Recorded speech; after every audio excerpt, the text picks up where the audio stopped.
I did signs with him so that he could communicate before he could speak, because I That's knew amazing. that there were things that he wanted. It's called baby signs.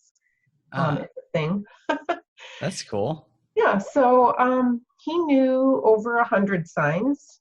Um, it's just, it was my way of sharing things with him and allowing him to communicate what he knew before he was able to verbally explain things That's to him. amazing. Growing up, I was I still am a super visual learner. I'm sure a lot of other boys are. So I think the signs would have been amazing for me. I know that, working in some fields, whenever someone is nonverbal, they can't use their words to communicate.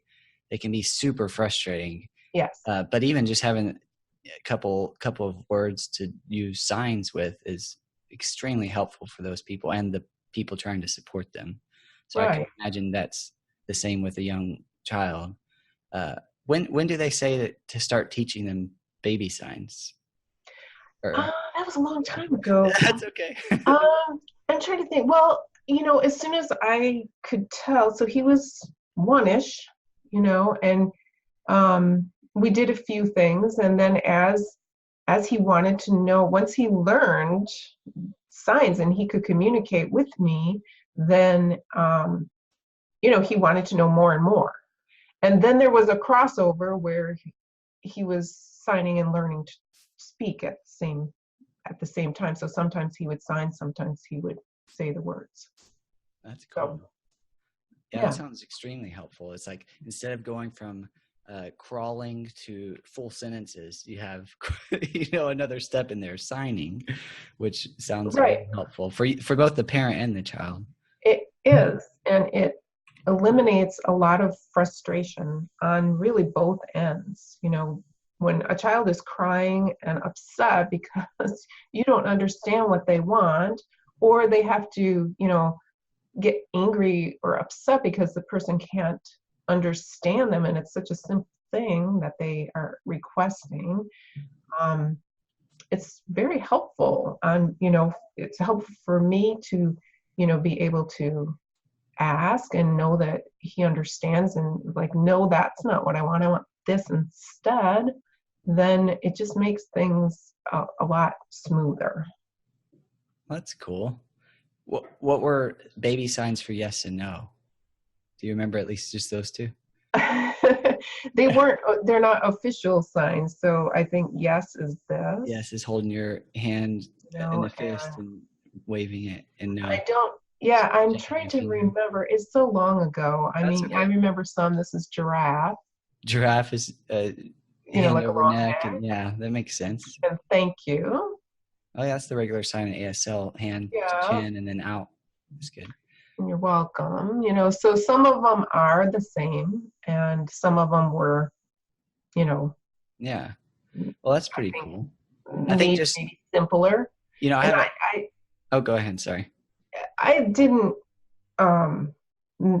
We did make up a few, but mostly I went by. There was a book called Baby Signs, and I thought it was. I really love all things about learning. And so when my son was growing up and I could see the wheels turning, and how can I help him, communicate better? Because I can see that he understands me, but I'm not always understanding him. Yeah. So what can I do? So then I went and tried to find out, and I heard about baby signing, and I thought that is so cool. And so that's where that came from. That's interesting. Yeah, I have several friends, my age. People my age are starting to have kids, and that's gonna be something cool to tell them about. And I'm guessing it's not extremely hard to learn a handful of signs to teach your baby, and you'll learn as they're learning, which is cool too. You kind of get to do something together, even when they're really young.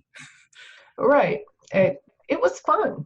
It wasn't like, oh, you have to learn these signs, and it was just fun, and it was a way, again, to be able to enhance our communication so that we could understand each other better and it just helps, it's, you see these kids and they're so frustrated because I they was the really same want way. to, or they're crying because they want something and they can't explain and the person isn't understanding.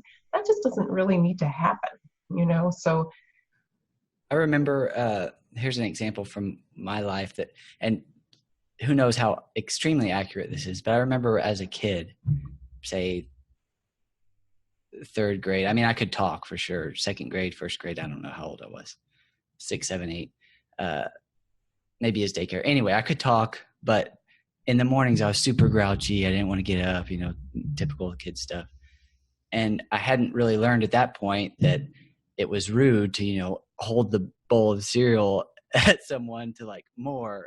Like this was probably not as in second grade, but when I wanted something, like I was still trying to use signs before I knew that was extremely rude to do. And so having signs probably would have been helpful for me and the parent or whoever it was taking care of me during that time, versus both of us just getting frustrated that I wasn't talking and that they were waiting for me to talk or something. I don't know if that makes Right. sense, but I think signs would have been fun for me and helpful. Yeah, for sure. I don't know that it's rude to hold out a bowl when you're little. It might Yeah. be rude later. Yeah. Once I figure out that it's rude, it's probably rude. But yeah, before that, it's me trying to communicate that. Right. You're right. Yeah. Now I feel less bad about that, 25 I, years later. I just have a different, I guess I have a different way of looking at some of those things because I, if something is rude, it's that someone's purposely doing something It's the intention. to upset another person in a rude manner. Um, I guess you can do it as an accident as well, but I'm just saying, you know, it's something forceful to me. Whereas a child holding out a bowl of cereal because they can't say that they want more, to me, that's like asking for help. That makes sense. And my parents were amazing, just to get that out there. But, What? I said my parents were amazing, just to get that out there. I wasn't. Oh, I'm sure.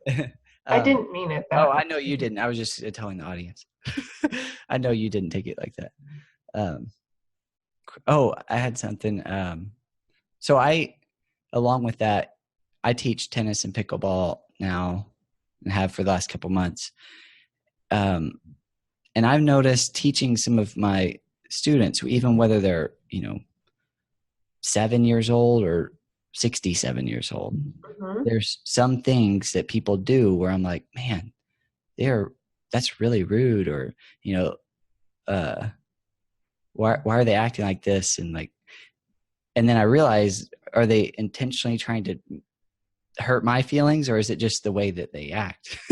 And as I've taught more and, really focused on that, I've noticed that most of the time it's just maybe they're anxious about their first lesson, or there's something going on with them. It's not them trying to be rude to me. I have some students that when we're practicing serves or whatever, they'll just hand out their hand and expect another ball, versus them grabbing it, or whatever.